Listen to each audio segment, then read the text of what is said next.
Cuando no había todas estas tecnologías, los seres humanos observábamos más. Es decir, generábamos análisis, llegábamos a conclusiones, formulábamos hipótesis que generaban conocimiento. Entonces, ese elemento fundamental tiene que ver con la inteligencia de saber leer el contexto. Leerlo no es fácil y lo que voy a intentar es poner cifras, poner números, data, para que ustedes vayan evaluando este tema del contexto particular que nos corresponde. Eso tiene que ver con una redefinición del orden mundial, expresión que empieza a ser portada de las más importantes publicaciones, tanto políticas, económicas como sociales. Hay un antes y un después de lo que está pasando este año. Un ejemplo, Diego lo dijo en su espectacular presentación, es la reflexión valiente de un primer líder de un país en el concierto de todos los empresarios, más de 5.000 personas presenciales que se reúnen para escuchar un poco hacia dónde va el mundo, el Foro Económico Mundial. Allí, en esa redefinición de lo que entendemos, hay elementos vinculados a gestionar temas de intangibles, esos temas que tienen que ver con gobernanza, tienen que ver con confianza, tienen que ver con la reputación, bien lo decía en su excelente presentación Fernando, de admiración, respeto y confianza. Yo voy a hacer foco en la palabra confianza. ¿Por qué? Porque la he estado estudiando en Centroamérica. Operamos, esta firma cumple el 7 de junio de este año 50 años de fundada.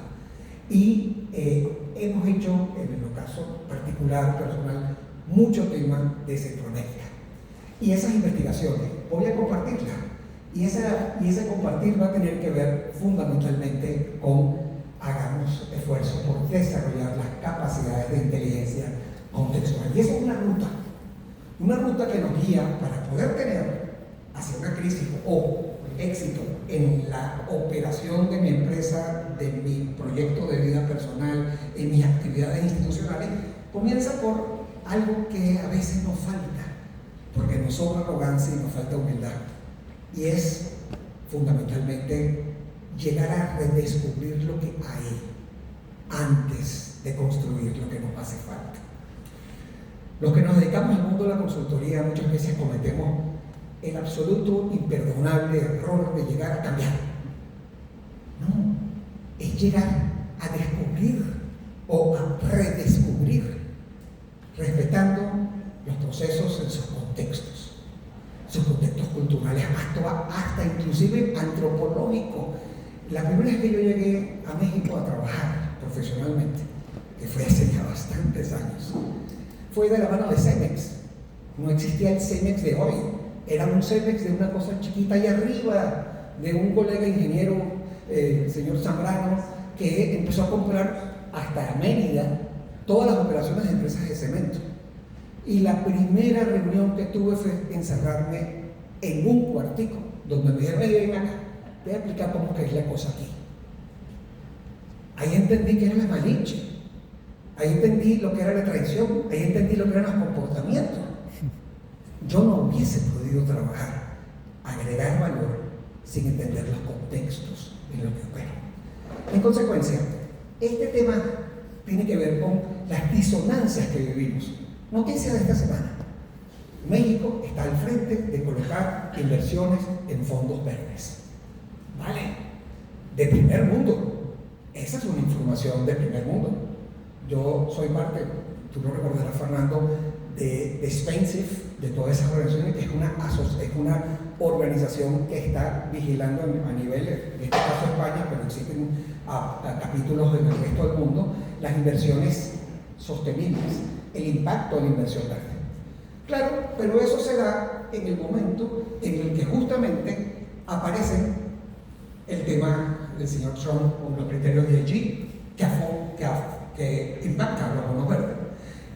La marea contra el ESG, yo recuerdo cuando hice mi trabajo doctoral, fue sobre la base de un cuestionamiento de que tener programas y procesos y proyectos de responsabilidad social no te hacía socialmente responsable.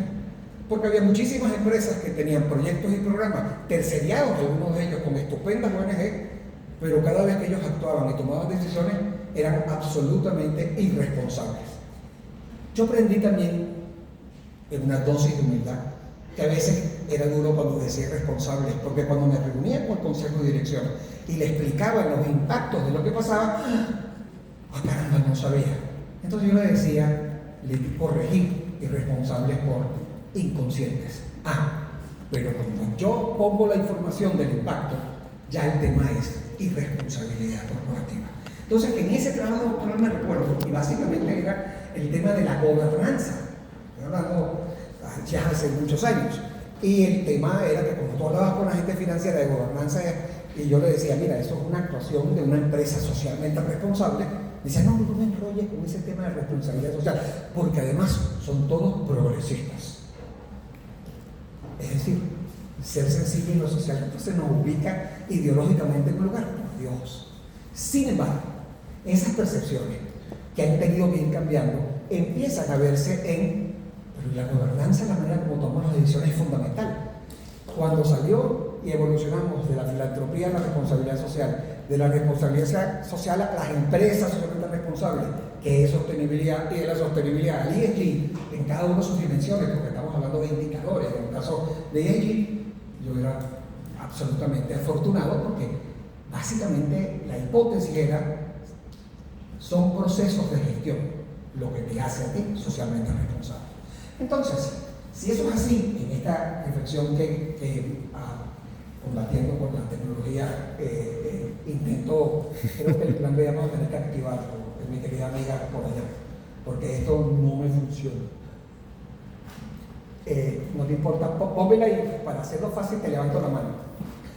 Gracias.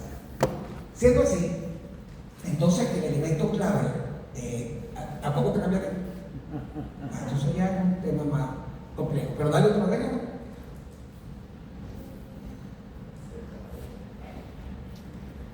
Dale a la flechita.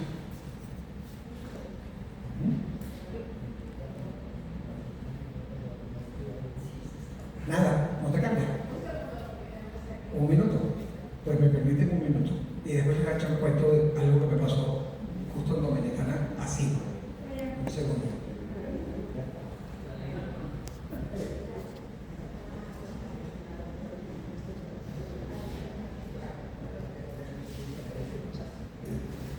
No era Natalia, pero mi chica ya me lo está resolviendo. Vale, ¿a dónde quiero llegar con este elemento de cambios? Bueno, Pricewaterhouse, por ejemplo, habla de que se están relegando temas en las empresas. Y ese elemento yo lo estoy sintiendo. Lo estoy sintiendo en las juntas directivas donde estoy. Hay áreas que están eliminando porque hay que ahorrar dinero, así como no hagamos los temas estos de reciclaje del plástico, porque hay un tema que está influyendo de manera determinante y es en ese poder de ideas influir sobre el comportamiento de otros. Sin embargo, en esa investigación dicen que el 85% de la gente que la encuesta, como estoy hablando de Guatemala, Honduras y El Salvador, no tiene claro el propósito de los informes de sostenibilidad. ¿Para qué? ¿Por qué le gastan eso?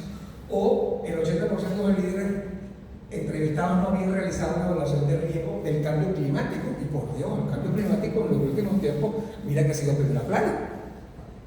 Frente a esta percepción medida en estas audiencias, siguiente lámina, allí lo vital de cambiar. No, es la adelante. El tema fundamental es que entonces la sostenibilidad empresarial se vive en tiempos de incertidumbre. Pero miren lo que está pasando en aquellos que toman decisiones bien informadas. La investigación es que los grupos de interés no perciben que hay incertidumbre. Todo este tema que he contado, de las políticas que están sucediendo, del tsunami regulatorio en Europa a una bajada importante con un cambio de aproximación ideológica, o de los Estados Unidos, resulta que los stakeholders, porque entre los gobiernos o aquellos que lideran el gobierno y la empresa que actúa, está la opinión pública y está el ciudadano. Y el ciudadano está empujando cosas que a quienes invierten les importa. porque el que invierte tiene una rentabilidad y la rentabilidad la relación con la sociedad. Entonces, miren, los reguladores están siguiendo básicamente las mismas obligaciones que se mantienen en los temas de sostenibilidad antes de estas complejidades.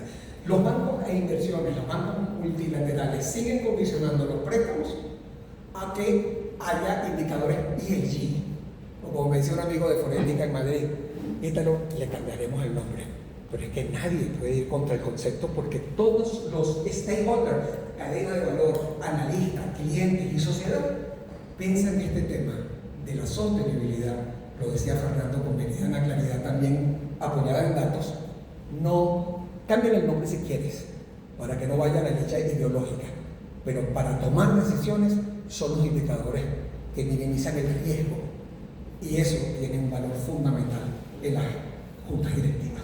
Más adelante vemos entonces, y más adelante todavía, en que existe incertidumbre sobre los estándares que definen la estructura del informe bajo directiva. Bueno, no hay incertidumbre sobre la iniciativa y los reglamentos. Siguen siendo utilizados y vigilados, porque lo que está en la página web, lo que digo en las noticias con mis encuentros, lo que comparto en una asamblea, es información que va directo a unos stakeholders que están examinando compliance, si hago o no hago negocios, pero además existe una incertidumbre sobre cuáles de los indicadores a reportar bajo la directiva de los acuerdos en temas de responsabilidad social. Los inversores, los analistas dicen eso es fundamental. Existe incertidumbre sobre el alcance de la directiva, del reporte, en las legislaciones, y este tema es el caso particularmente español. La respuesta es no hay. Entonces vamos a comparar percepción con realidad. Sí, pero la realidad real es que sigue siendo el elemento fundamental los comportamientos socialmente responsables. Para simplificar la complejidad de una palabra que a veces no se entiende bien, sostenibilidad, y una que con mucho esfuerzo, y miren que desde el final de los 90 lo estaba intentando, que es una palabra esotérica, corporate governance, que es gobierno corporativo. Gobierno nacional, no tiene nada que ver con eso. Pero eso, compliance, esa es todavía más compleja. Y hay resulta que hoy el gatekeeper más importante, el que te cuida ¿cómo se llama? A la arquería, que es un gatekeeper, el que te la cuida, es el señor de compliance, que maneja los riesgos. Entonces, adelante, es una ventaja competitiva porque estoy gestionando los riesgos. Sobre esa base, y pasamos a la siguiente, un elemento fundamental que condiciona percepciones, pero que responde a elementos objetivos y reales de los países, los índices de corrupción. Recién esto se publicó hace apenas, toda la información que pongo ahorita es paradójicamente de hoy o de ayer, a lo mejor de ayer, pero es lo último para compartirlo con ustedes. Miren dónde están, para vergüenza de los que vivimos mucho tiempo en Venezuela, hay muchos que tenemos que agradecer, porque somos inmigrantes que hicimos vida en Venezuela desde el norte hasta mi persona, la familia de mi mujer. De alguna manera todo eso que está allí condiciona adelante, y cuando esa condición se da, el elemento es, y Forética lo acaba de decir en una reunión hace apenas unas semanas, es las tres prioridades para las empresas, dice Forética, es anticipar la vuelta a lo fundamental, porque nos hemos complicado la vida y es mucho complejo lo sencillo, y es el largo plazo pero con gobernanza sostenible. Eso, además, revisar los casos de cómo opera la organización orientada por actuaciones sostenibles y cómo captura oportunidades con eso de las finanzas sostenibles. Yo les puedo contar una empresa centroamericana, CMI, hace unos años estuvimos trabajando con ellos como lo hacemos hasta ahora, en la que lanzamos bonos verdes. Lanzamos bonos verdes en Centroamérica. Bueno, la operación generó 1.700 millones de dólares, no pudo satisfacer la demanda porque la empresa tenía una percepción construida sobre una empresa socialmente responsable actuando con el ambiente. El mercado lo leyó, lo valoró y apoyó con la inversión. Estos elementos tienen que ver con lo que mi querido Felipe publicó hace apenas, no sé si unas horas o unos días. La influencia consciente no empuja, alinea. ¿Cuál es nuestra manera de influir? Copiando la expresión de mi querido y admirado amigo Felipe por muchos años. Alinear es persuadir, no es imponer, muy claro en los números que nos planteaba Fernando. Entonces, esto sugiero que lo vean en detalle, porque este artículo es realmente muy bueno, está en LinkedIn. Gracias por compartirlo, nuestro querido Felipe. Pero eso me recuerda a mi amigo de siempre, Manolito. Manolito se consigue, ¿qué es el reporte diario, Manolito? Y Manolito le dice, bueno, es la cotización del mercado de valores. Y más atrás. Entonces, Mafalda le dice, claro, de valores morales, espirituales, artísticos, humanos. Y Manolito le responde, lo que algunos leyeron bien, no te crees, los que sirven.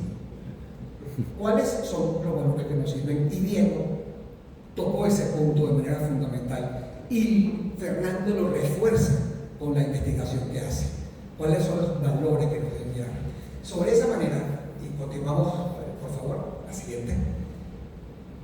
El tema fundamental es cómo están, o si están o no, conectados los valores que son brújula de nuestras actuaciones con las necesidades y los riesgos, las necesidades del mundo, los riesgos que generan para la empresa y que son públicos todos los principios de año en la agenda de riesgo. Uno de ellos, queridos amigas y amigos, es inequidad. Ahí está lo de hablar de política. Sí, pero de la polis, de cuando en Grecia se inventaron esos conceptos. Y cuando llegaba, básicamente, un señor con un papel que se adelantó a la batalla de los que salieron de la Grecia antigua, y cuando regresaba alguien venía primero y con el papel decía qué pasó. Y ese señor hacía, básicamente, lectura del Evangelio. Evangelizar tiene que ver con comprender, observar la inmensa complejidad de la inequidad para todos. Toda la agenda de riesgos, mírenla aquí, adelante, vamos a pasarla, tiene que ver, muy chiquito se las leo. La primera es, miren, noticia clara, la economía en confrontación. El año pasado fue el fake news, sigue estando el fake news allí, pero la crisis de confianza nos obliga, y entonces frente a esta agenda de riesgo donde está lo rojo, es todos los temas vinculados a la sociedad.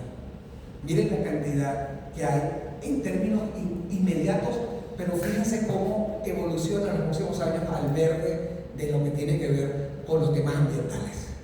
También mencionado en las variables que planteaba Fernando antes. Esa crisis de confianza frente a la incertidumbre, ¿qué hacer? Bueno, se los voy a decir con una expresión ya, por cierto, que dijo alguien conocido, que se llama el señor Drucker, y el señor Drucker decía, cuando pases la lámina, básicamente lo que decía era, pero ahí sí se fue. Drucker básicamente sostenía que la incertidumbre no es el problema en sí mismo. El problema en sí mismo es pensar por la lógica de ayer. El desafío, y a los alumnos que están aquí, a los muchachos que están aquí, que van a ver unos números relevantes para que los piensen un poquito más adelante, lo digieran un poquito más adelante, lo conviertan en conocimiento para actuar, es que no pueden pensar, ni podemos pensar con la lógica de ayer, porque nos vamos a equivocar. Entonces, esta nueva lógica, ahora sí, pásala por favor, adelante. ¿No te da? ¿Sí te da? Es cosa temprana, no te pasa nada, ¿no te da? Hombre, a ver. Bueno, un último intento, y si no, comparto el conocimiento con ustedes sin lámina. Bueno, lo que me recuerdo, pero una pésima memoria. De verdad, es un último intento. Que no cambia ya.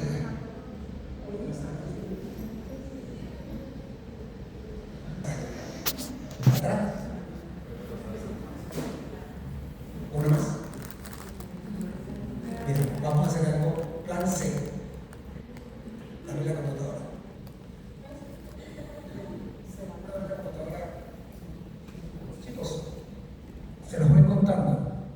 que quería decir, voy a normalizar esto que está aquí, es que Reuters, que es una agencia que ustedes conocen muy relevante en Inglaterra, junto con la Universidad de Oxford, empezó a pensar en esta crisis de confianza, donde básicamente los elementos tenían que ver con los medios. Cuando analizamos los medios, lo que sucede es que han perdido absoluta confianza. Es decir, resulta que desde el año 2022, que había un 60% de confianza en lo que se decía en los medios, bueno, un tercio de los medios sentían, y ahora son un 38%, es decir, la bajada importante en términos numéricos es de grupo. Entonces, ¿cuáles son, con esa realidad, las tendencias en riesgo en México? El crimen organizado a la primera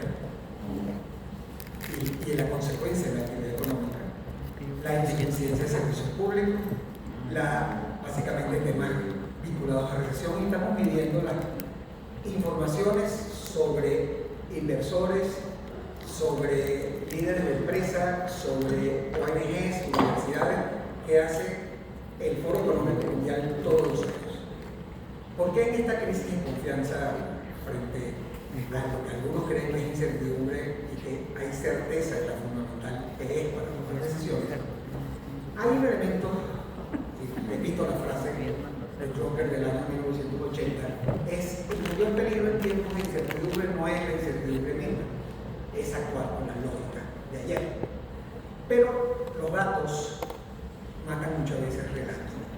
Y los datos que reuní para esta presentación, un tanto accidentada, pero que en la tranquilidad de gente que nos conocemos y que tenemos la tolerancia para que eso no sea relevante en el conocimiento que uno aspira a repartir, es que hay investigaciones que voy a compartir rápidamente de ese Reuters del que hablé con la Universidad de Oxford, pero también de los temas de Edelman en lo que es el Trust Barometer que se presenta allí, también los riesgos políticos en América Latina, también la reputación de los consejos de administración vigilados examinados por KPMG, los temas que tienen que ver forética, algunos de ellos, o incluso algunas cosas vinculadas a Corporate Excellence y sus publicaciones.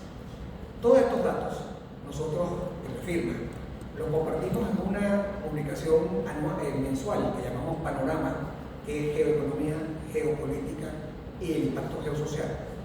Un Our Voice, que es básicamente la suma en una vez al año de todo lo que el equipo ha podido escribir en el año y que tiene que estar básicamente dirigido a sistematizar la observancia del entorno para comprenderlo y diseñar estrategias de actuación. Esa visión de monitorear, de anticipar riesgos y de traducir contexto es lo que permite armar estrategias. Es así que desde esa perspectiva, cada uno de los reportajes lo paso y no lo puedo proyectar, pero lo pueden ver en LinkedIn. La reflexión tiene tres focos. Uno es el que inicie con inteligencia contextual, generar conciencia y capacidad de análisis para definir estrategia. El segundo es construir confianza. Y la construcción de confianza es la brújula que te permite posicionarte, porque si la hay, tiene que ver además con el merecimiento absoluto de esa, además de importancia, admiración y respeto que permite la reputación. Esas tres ideas, en términos de riesgo político, tienen que ver con una publicación que habla de cuáles son los 10 riesgos que deben orientar en los elementos para construir estrategia. Uno es crimen organizado y captura del Estado. Esa es la primera de una publicación que se hizo la semana pasada. Riesgos en Latinoamérica. Hoy, a diferencia de ayer, aquí publicaba la información de los Estados Unidos fue libre, tranquilo, vayan a Quintana Roo o a Cancún porque no pasa nada. Bueno, no fue exactamente lo que era ayer. Entonces, en los elementos uno, de la percepción, de la captura del Estado, es dramático. La otra es la violencia política que genera y erosiona la democracia. El otro es la vulnerabilidad fiscal de los estados, los instrumentos de la política migratoria, donde, como decía uno de los asistentes, ¿qué harían los Estados Unidos sin los inmigrantes? Sí, nosotros. Porque somos, yo soy presidente permanente. Y agrego valor y pago un punto, por lo cual tengo derechos. Estos elementos están siendo cuestionados por ciudadanos de Estados Unidos. O sea, no es que no está pasando nada, es que está teniendo impactos importantes y lo veremos en la próxima medición. Entonces, todos estos elementos, además, las fragilidades, los incrementos del sistema internacional, todos estos elementos que son riesgos políticos en América Latina, tienen que ver con una conclusión de este estudio. América Latina muestra que la región enfrenta un entorno complejo y desafiante. Los riesgos identificados evidencian la necesidad de fortalecer las instituciones, mejorar la cooperación regional, adoptar políticas de largo plazo y comprender estos riesgos que son claves para anticipar impactos y aprovechar oportunidades. Señores, si le pones arriba el logotipo de Empresability, ese es el propósito. Es fortalecer instituciones, entre ellas las universitarias, porque aquí se hacen los líderes que se necesitan con la conciencia que es indispensable. En tiempos entonces de desconfianza, lo que sucede es que la razón ha estado reemplazada por la emoción. Y esos elementos es una herramienta que ahora juzgar la sensación de no saber es porque la emoción nos invade y la razón es ausente. Y cuando no se confía en el poder, se camina por los bordes. Altos niveles de refugiados, presencia de intervenciones externas, erosión progresiva de autoridad estatal, crisis económica grave y fraccionamiento del tejido social. Señores, tuviera que poner Venezuela arriba y otros países. Es exactamente el drama de los países con de confianza y la alarma en los semáforos en amarillo en los países como México. Esos elementos son fundamentales a tener. Entonces, ¿qué hicimos nosotros? Empezamos a estudiar, además de lo que aprendimos de Fórmula en el trabajo junto a su derecha, en su mano derecha estaba Fernando, que estaba ahí con nosotros, a estudiar reputación. Yo dije, déjame profundizar en confianza en un sitio donde no se está estudiando, que es en Centroamérica. Y allí, básicamente, aceptamos el reto. Y ese reto era, ¿y la confianza cómo se come? Y no era fácil. Ahí empezamos a hablar con sociólogos, psicólogos, hasta antropólogos. Y llegamos a la conclusión, mis queridos amigos, que la confianza no es solo uno, es también un constructo, exactamente como lo decía Fernando desde su percepción, porque se suman, solo que con ángulos de aproximación distintos, que ambos se suman. Hay 5 tipos de confianza. Hay la confianza cognitiva, hay la confianza conductual, hay la confianza más afectiva, hay la social y hay la tecnológica. Y resulta que tú puedes no querer a alguien, pero racionalmente, ¿sabes qué? Ese tipo que sabe de eso. Oye, ese es su mercado, el trato es malísimo, pero es más barato. Y empiezas a ver cómo los temas de confianza se balancean entre lo emocional y lo racional. Cuando hablamos de lo cognitivo, estamos hablando de que es la percepción de competencia, si soy bueno para eso, de profesionalismo, de crecimiento especializado, una forma de confianza que no requiere una experiencia directa y que básicamente se fundamenta en la evaluación racional de un desempeño. No está conectada con lo emocional, pero todas suman a la expresión. La conductual tiene más que ver con la consistencia entre lo que hace y lo que yo experimento cuando estoy. Mira lo que dicen, pero cuando llegué allí mira lo que pasó. Y esa conductual tiene que ver con la parte más emocional, la afectiva, que es el interés genuino por los demás, me siento empático con ellos, me gusta estar allí, es un tipo de confianza donde me hace sentir bien. Pero la confianza social, que nace de esa presión también de valores compartidos, se confronta a una parte también ahora racional, que es la innovación o la tecnología. ¿A qué me estoy refiriendo? A que tiene las capacidades, tiene las innovaciones que me llaman la atención. Puede que no me quiera mucho, pero mire, me cayó bien el señor de Apple, el nuevo y el anterior. Oye, pero tengo una Mac. Es decir, a donde quiero llegar y compartir con ustedes es que los tipos de confianza los pueden perfectamente colocar para pensar si tomo la decisión correcta porque tengo la certeza de un comportamiento versus no tener esa certeza. En el caso específico, cuando medimos confianza en las empresas, nos dimos cuenta que tener líderes competentes, cuenta con un personal capacitado o es una empresa estable, era una confianza cognitiva. Pero si yo le sumaba que me preocupo genuinamente por el cliente, que actúe en forma justa y respetuosa hacia los públicos, que trato bien a los colaboradores, es decir, una confianza más afectiva, la conductual, la social y la tecnológica hacían un constructo que me daba un número, con todos los procesos de regresiones y todos los elementos que con muchísima más especialidad. Iba a decir Fernando, pero en realidad debería empezar por su mujer. Fernando, sabes que tú eres mi preferido, pero vamos a poner las cosas en su orden correcto. Ese constructo tiene que ver inclusive y cómo se manejan estos números en los líderes empresariales. ¿Por qué? Porque cambian. ¿Qué hace en lo cognoscitivo? Que yo tenga confianza. Los resultados del negocio que lidera. La capacidad para gestionar la empresa, mi percepción sobre cómo maneja el talento humano. ¿Qué es lo que me hace ser afectivo frente a ese liderazgo?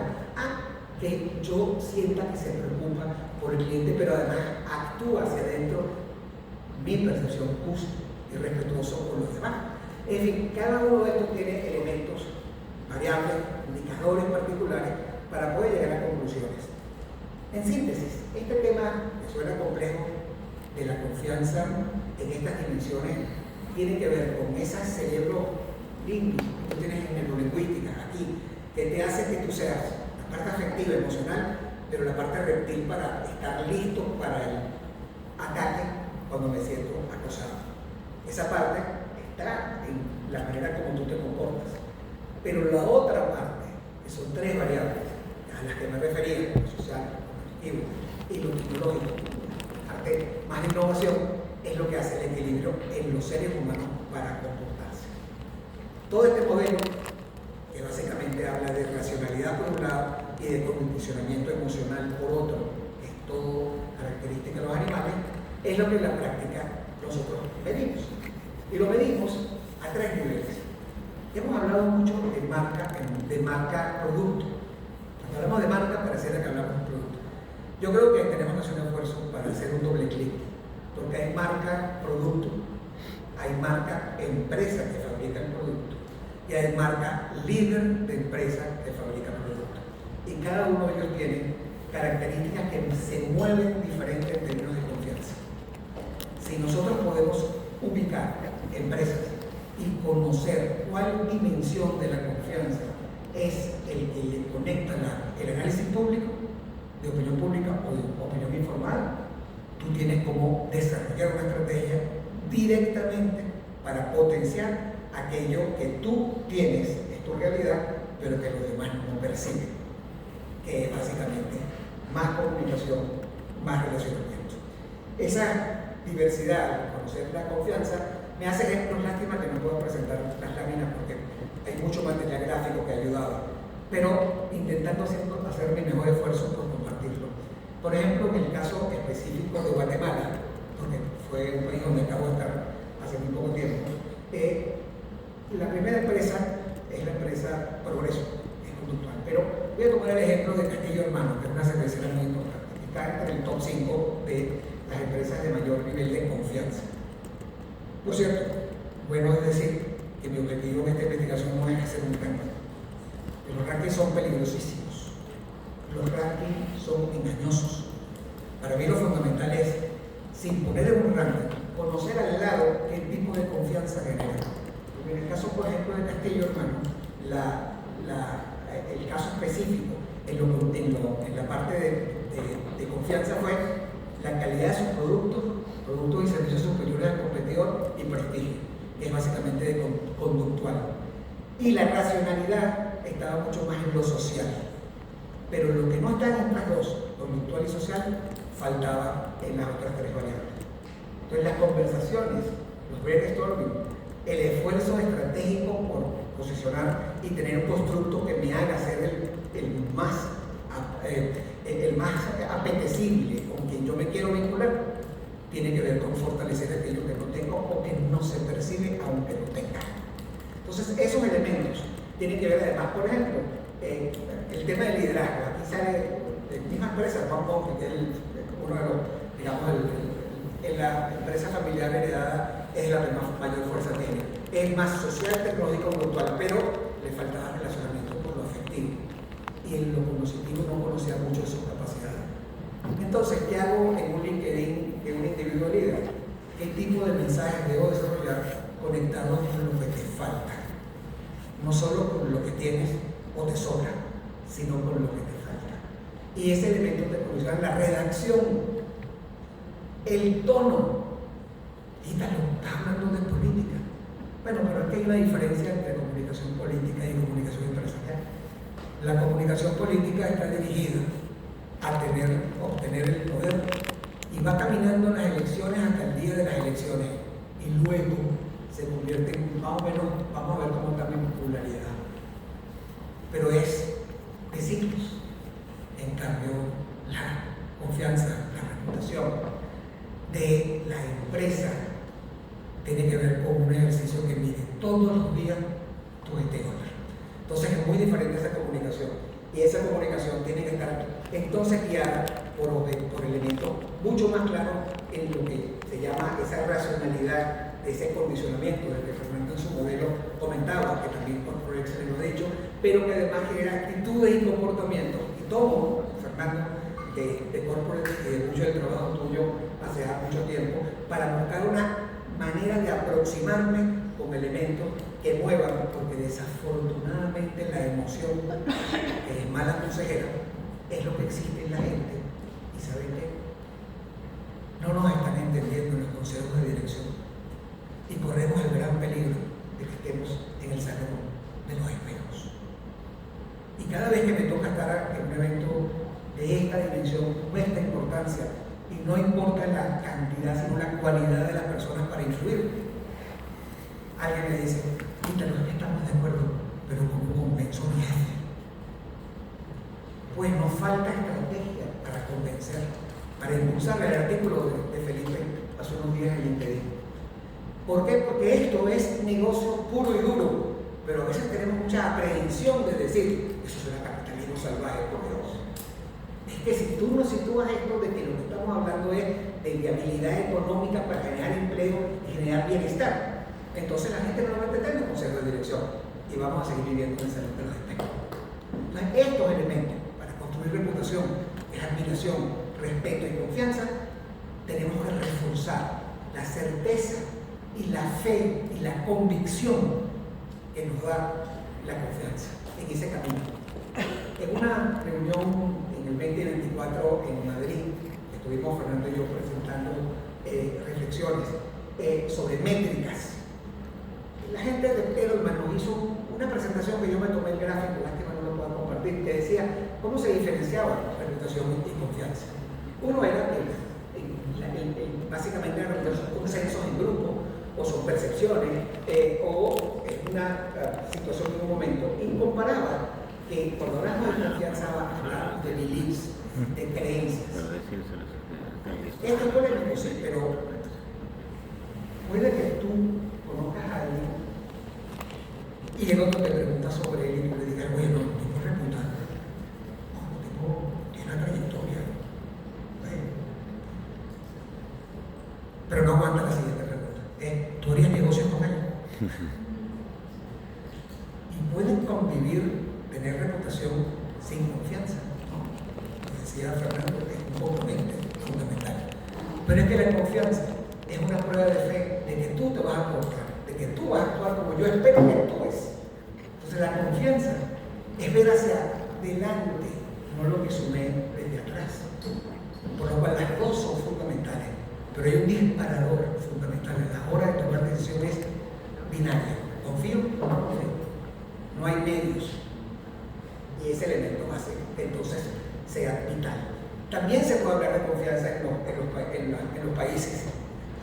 Eso lo he conversado contigo, Fernando, y quiero usar, porque interesante es ver por país, a ver a cuál confianza la muestra de ese país se ve conectada. En el caso de Guatemala, la mayor es básicamente la conductual, que tiene que ver con calidad de producto y tal. Pero si tú eso es a público informado, cuando estamos hablando de público informado, estamos hablando de gente que lee revistas. Pero si lo preguntas al público general, la cosa cambia. Y básicamente lo fundamental, que me decían las investigaciones, tienen que ver con tiene líderes competentes y respetados, o, por ejemplo, se preocupan por sus clientes. Es decir, cada país tiene características diferentes producto de las percepciones que tienen que ver hasta con lo antropológico. Y si no, pregúntenle al señor Cortés qué opina de la opinión que tiene la mayoría de los mexicanos sobre la India, que tuvo la característica de actuar y sentirse tradicional. Entonces, estos elementos, lo que llevan a concluir dentro de esta presentación tanto accidentada, es que hemos podido además comparar las empresas nacionales, las empresas internacionales, las empresas familiares y las empresas multinacionales. Y miren que en toda Centroamérica que hemos estudiado, números que están sobre el 70 hasta el 80 y tantos por ciento son las empresas familiares. ¿Por qué quiero destacar este elemento que es muy relevante en este momento?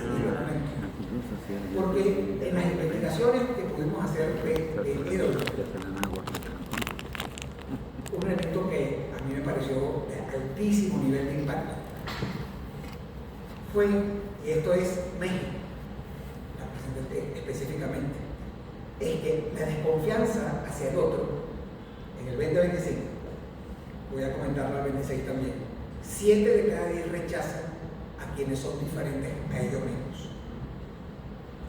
En el caso específico de México, 6 de cada 10 tienen quejas contra empresas, gobiernos y ricos. Eso no pagan impuestos. Cuando yo estoy en una junta directiva y una empresa me dice, oye, pero es que yo pago impuestos y la gente no cree que pago. El 61% cree que no lo pagas. Entonces busca un eje distinto para construir confianza, porque hay matrices que están hechas de ciertos elementos que son mucho más complejos de gestionar a nivel de percepción. Pero más complicado es que esta investigación habla de una palabra que aprendí en esa investigación, el agravio. Es decir, alguien tiene que pagar por lo que me está pasando. El agravio, en el caso específico de México, es que 4 de cada 10 personas ven en el activismo hostil un medio viable para impulsar el cambio. Miren qué complejo es esto que estoy diciendo. Porque, ¿qué es activismo hostil? En un 22%, atacar a personas en Internet, difundir desinformación intencional, amenazar y cometer actos de violencia. Ya no sales de un partido de fútbol a pelearte con el otro en las buenas. Pelea, pero en las buenas. No, ahora sales a romper vidrio y a quemar lugares. Todo esto, ¿qué está haciendo? Estoy hablando de la investigación al 25 y la vamos a suponer al 26 en apenas unos minutos. Bueno, resulta que eso está muy ubicado, y aquí la llamada a mis amigos estudiantes, hombres y mujeres que se están formando, es que resulta que mucho de esto está ubicado en generaciones más jóvenes. Ese elemento tiene que ser una reflexión muy importante. Y esa reflexión es fundamental porque entre 18 y 34 años es donde está inserto ese activismo hostil. Y estoy hablando de México. Ah, pero el mundo es diferente. No, queridos. El promedio en el mundo es entre 4 y 5 de cada 10. Por eso ustedes ven que a mucha gente le gusta esa forma que no nos agrada de algunos presidentes. Y no estoy hablando solo de Trump, porque seguramente se pensaron en ese. No, hay muchos otros. Por decirlos. Entonces, o si te vas a la izquierda, también igual sucede. Entonces, este elemento es muy complicado cuando le sumas la investigación del 2026 en materia de confianza. El concepto de agravio ya se los tabulé, pero es que ahora hay uno adicional en las investigaciones y es aislamiento.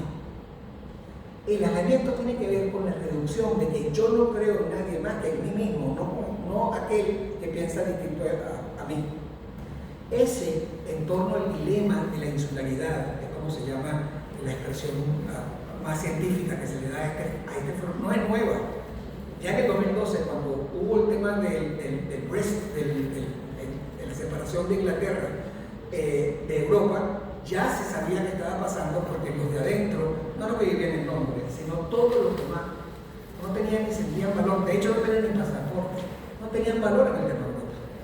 Yo no confiaba en nadie nadie más allá de mí. Entonces, ese complejo hace que busquemos formas de romper esa insularidad. Estos encuentros lo hacen. Miren la complejidad medida. En promedio, el 70% de las personas a nivel global dicen que desconfían o es renuente a confiar en alguien que piensa diferente a ellos. ¿Dónde está el pensamiento plural? ¿Dónde está el motivar la discusión en los grupos de jóvenes y de adultos? Por Dios. Entonces, estos elementos hacen que tengamos que cambiar la estrategia, porque se normalizó la desconfianza. Hay personas en las que se desconfía versus de la que se confía, pero además la diferencia de pensamiento y de valores. La confianza es condicional, confío en ti solo si te pareces a mí.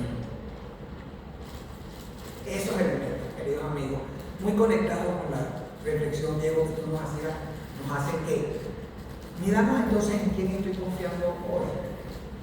Y les parecerá muy curioso lo que cuando yo presento una junta me dicen, eso no es verdadero.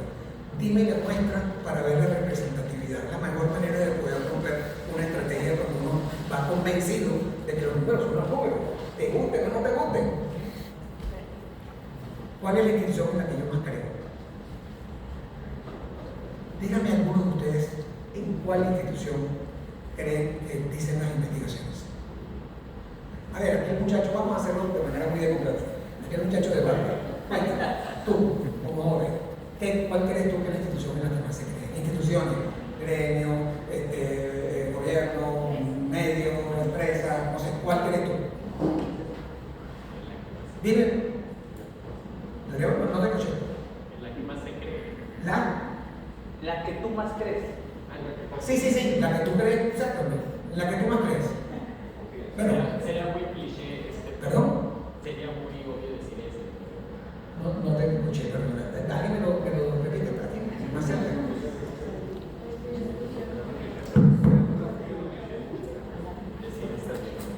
Esta universidad. Pues, mira, no está lejos, no es la primera. Pero te voy a decir algo. Las universidades son de las instituciones con mayor nivel de confianza y se subestima su influencia muchas veces. Pero no es la primera.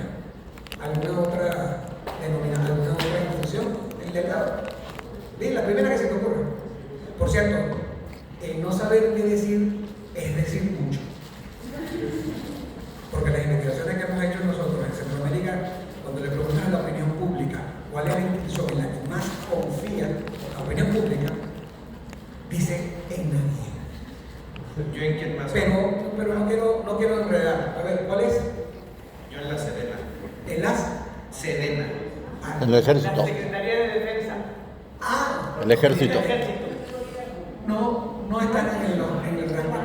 Señores, la empresa privada. Sí. No, eso está equivocado. Nosotros hemos caído sin queja a vivir en la dictadura de los algoritmos. Porque nos hacen ver lo que otros quieren ver. Y quiero decirles, señores, que la primera institución en el mundo en la que más se cree es en la empresa. Pero eso no es lo que parece. La que me da el empleo. ¿Y saben la persona que yo más creo en mi CEO, no en los demás, en el mío? En la empresa. Pero ¿y cómo convive con esa contradicción con lo que yo percibo? No actuando contra el 20% que diga lo que diga va a estar contra mí. Y menos aún en el salón de los espejos, que el otro 20 me dice, sí, es verdad. No, en el 60 que está mirando para un lado. Cuéntame, Felipe, el tiempo. Quítalo, pero yo tengo una pregunta ahí, porque en México... ¿Perdón? Tengo una pregunta porque en México existe un sesgo ideológico fuerte contra la libre empresa, promovido incluso muchas veces por el mismo gobierno, que durante algunos años, muy particularmente en los últimos 12 años de López Obrador para acá, nos ha inundado de argumentaciones contra el empresario, que para colmo, como decimos a veces, se pone de pechito también en realidad. Fíjate, yo mismo ya estoy dando una percepción negativa, pero no sé, quizás incluso esta plática dada aquí a Nagua, Cancún, sería diferente en Conalep o en el tecnológico, porque la percepción en esas escuelas yo la he sentido muy negativa hacia lo que es la empresa privada. Yo también, pero justo por eso es que nosotros tenemos un rol de liderazgo responsable. Y es entrar a conversar, a platicar con aquellos que no piensen como uno. El problema está, mi querido amigo en general, es que estamos jugando a las polarizaciones y estamos alimentándolas en un grupo versus otro, no generando reflexión, porque en la práctica ellos salen a trabajar en un emprendimiento o en una empresa o a engañar en un partido político populista, bien sea de derecha o bien sea de izquierda. Entonces lo que te quiero decir es que sí, yo igual lo he visto. Y en efecto, por conocer, no como ustedes obviamente, pero sí haber disfrutado muchísimos años de viajar a México, el coraje empresarial, yo lo viví en Chihuahua, en el origen donde nacieron los movimientos que luego dieron forma a donde conocí a mi buen amigo Felipe en CEMEF. Hay empresas, Bimbo es una, queman en las barriadas más amoradas, queman camiones, pero no se queman los de Bimbo. ¿Por qué? Yo lo puedo decir igualmente en Latinoamérica, es excelente el cliente. ¿Tú querías decir algo, Fernando? Sí, básicamente iba a darte otro dato totalmente alineado con lo que acabas de decir para darte la razón. Vamos a ver, nosotros todos los años hacemos un estudio en Panamá. Ahora analizamos sectores en distintos países, pero bueno, en Panamá llevamos varios años donde una de las cosas que hacíamos, pues lo presentamos todos los años en la Cámara de Comercio, y una de las cosas que analizamos precisamente era la pregunta sobre en qué instituciones confía más la población. Entonces, claro, le dábamos una lista y tenía que valorar en una escala a todas las instituciones y, curiosamente, todos estos últimos años que lo hemos hecho, pues ha salido exactamente lo mismo que dices tú, empresas privadas el primero. Nosotros hacíamos la división entre empresas privadas multinacionales, pues, internacionales y empresas privadas locales. Y ahí nos salían muy parecidas, un poco por encima, pero es Panamá, que tú sabes que es un mercado muy abierto al mundo, nos salía ligeramente por encima las internacionales que las locales, pero más o menos al mismo nivel. Y lo último de todo, con un suspenso tremendo, la Asamblea Nacional. O sea, todo lo que tiene que ver con gobierno, política, etcétera, salía muy mal y las empresas salían. O sea, simplemente lo mismo que te sale aquí, o sea, idéntico. Fernando, exactamente igual. El caso de Panamá es la excepción de Centroamérica. En el caso de Centroamérica, es además de la empresa local, porque todo este tema de aislamiento, les pido que investiguen y busquen, googleen Edelman Transbarómetro 2026 y van a ver esto en detalle. Miren que este tema de la confianza hablan de empresas locales versus empresas extranjeras. Está este año, a partir del año pasado, ese tema de American First, eso es horrible. Pues miren, Guatemala First, Honduras First, todos los países First. Resulta que Canadá aumentó, empresas locales 75% la gente piensa que son las más importantes, subió 31 puntos de un año. Alemania 63%, es decir, 29 puntos. México 11 puntos por encima. Ahora se está privilegiando lo nuestro, es decir, lo del país. Es parte de ese aislamiento. Entonces, si vamos por los fundamentalismos, esto no luce bien. Pero si yo lo combino, por eso hablo de la confianza en las 5 dimensiones, más allá de si yo fortalezco y empiezo por lo mío, generando la autoestima, generamos una transformación, un cambio de percepciones del país, que puede ser perfectamente medido como lo que tú dices. Porque el orgullo mexicano que yo sentí en aquella encerrona que me dieron hace ya más de 25 años para aprender a trabajar en México, me llenó de profundo orgullo y admiración de cómo se ama este país desde este país.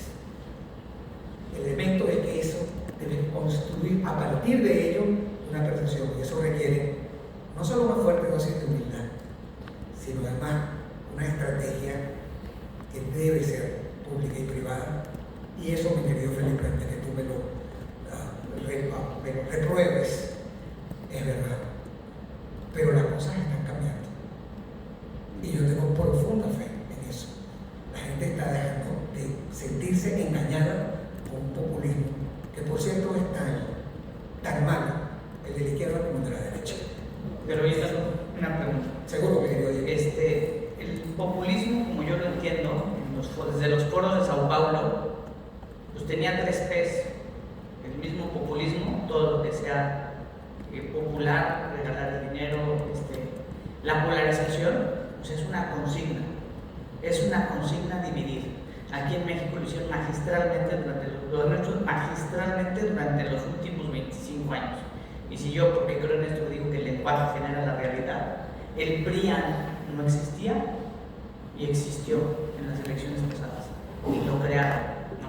Entonces el populismo, la polarización y lo que tú acabas de trasladar, que a mí me parece fundamental, el tema de la posverdad, que viene desde Hitler, de Goebbels, repite una mentira tantas veces. A este ingrediente luego ponle el de que en los liderazgos las instituciones son desprestigiadas, iglesias, cristiana, católica, porque en sus liderazgos no checa el audio con el video. Yo creo que ahí está el llamado hacia nosotros, a la congruencia. Ahorita lo platicaba con Carlos, a la congruencia, porque las instituciones per se son buenas, pero a veces están mal conducidas por nosotros, ¿no? Entonces ahí está para mí Vale. y lo quieren dividir. Vale. No hay que ser neoliberal para hablar del mercado, ¿no? Y yo creo firmemente en la vida propia que tienen los mercados. Cuando tú ves un avión que aterriza en un terreno baldío, se baja el señor del avión, se monta la mochila, las maletas y camina. La tercera vez que el avión aterriza allí con el mismo señor, con la misma mochila y las varias maletas, aparece un burrito con un señor que dice: yo le llevo las maletas. Y al año aparece una línea de taxi. El mercado satisface las demandas insatisfechas. Sobre esa lógica, lo social funciona igual. Las demandas sociales insatisfechas generan cambio político, ofertas engañosas que se creen a pesar de que sienta que me engañas, pero me da la ilusión de que a lo mejor me toca algo. Entonces, ese elemento de pura emoción compleja es una realidad del mercado. Bueno, gente, frente a eso, ¿qué hacer? En las investigaciones, cuando tú quieres romper mucho de esto, básicamente es cómo yo puedo aislar, cómo yo puedo combatir, el aislamiento, y cómo esa separación de stakeholder la puedo romper. Por lo que estamos haciendo hoy, ampliar, multiplicar. A eso lo llamo yo, y eso es lo que dice mi Twitter, por cierto, hace muchísimos años. El primer libro se llamó Ingeniería de la Imagen, para resolver problemas de identidad, porque yo era ingeniero. El segundo libro, porque me di cuenta que no funcionaba, fue Reingeniería del Pensamiento, porque dijeron que la cosa no va en los procesos nada más, sino en los procesos mentales. Y luego se llamó Evangelización Corporativa. Y es asúmelo. Móntate tu mochila y ve por ahí por el mundo a contar historias para quien la quiera escuchar. 1 o 1 millón. Con la misma fuerza. Eso nos corresponde a cada uno de los que estamos aquí, que le decidimos dedicar tiempo a estar aquí. Es nuestro rol, es nuestro propósito, y es influir en eso. Entonces, ¿cómo funciona? Bueno, hay una fórmula. Ahí hace falta humildad. Identificar el interés del otro antes que el tuyo. ¿Cuál es el interés común? Aquí estamos juntos porque tenemos creencias compartidas. Es decir, porque tenemos algo común.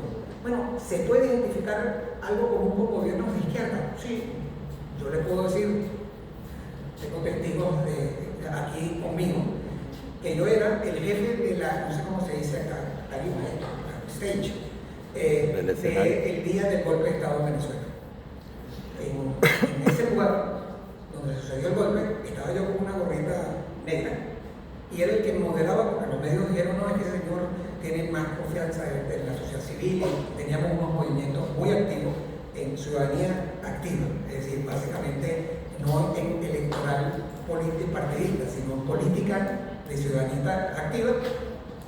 Y miren, yo salí en la lista después de eso de que se busca. Nunca me buscaron. Amigos míos sí lo buscaron. buscar y lo pusieron preso. A mí no. Hijo, ¿tuviste suerte? No. Yo ayudé durante muchísimos años a ONG y organizaciones sociales que estaban absolutamente repletas de chavistas. Y alguien dijo, bueno, no se metan con ese, que por lo menos es buena gente. Entonces por lo menos nos ayuda a algo. El insurance de vida que tú tienes depende de lo que tú construyas en el tiempo. Y eso te salva. Eso te salva porque la gente te da, yo estaba en la lista, quitado la lista, no. Pero resulta que la bandeja de entrada, cuando llegaba mi nombre, y por cierto, el nombre de empresa con la que yo tuve la fortuna de trabajar, hay que expropiarla, pero todavía no. Entonces la repriorización tenía que ver con el tema del respeto ganado y de la inclusión y del tema de guardar y respetar las diferencias. No me quiero extender, pero sí quisiera dejar de último algunos elementos de cómo romper estas cosas. Bueno, el conjunto de prácticas tiene que ver, por un lado, con combatir el aislamiento, con facilitar confianza entre personas diferentes en cuanto a valores, intereses, y eso significa inclusión, respetando las diferencias. El cómo funciona, identificar intereses que son comunes, traducir esas necesidades y metas en realidades de unos que se puedan entender, porque crean lo que no nos están entendiendo en lo que hablamos. Eliminar eso de ellos versus nosotros y que tiene que ver con tenemos un problema en común. La narrativa, el lenguaje debe evolucionar. ¿Y quiénes? Bueno, cada uno de nosotros en nuestras actuaciones. Entonces, en este elemento tan complejo, ya voy hacia el final de la presentación, los indicadores para construir confianza medidos por Oxford, presentados también hace unos meses, hablan de que integridad y honradez son los elementos que más mueven al individuo para construir confianza. Eso tiene componentes emocionales y componentes racionales. Ese elemento tiene que ver además con relaciones de valor entre los grupos. Pero Manolito, que también tiene su historia, dice, se habla mucho de depositar confianza, pero nadie me dice qué interés le van a pagar. Esa es la reflexión del capitalismo no responsable. El capitalismo consciente, aquel que es impacto, es que no hay sistema que genere más ascenso social y más oportunidades que el modelo capitalista. Y sí, ¿eres capitalista? Sí soy. Soy capitalista, pero absolutamente consciente del impacto que genero y que si es negativo, lo evito porque soy verdad.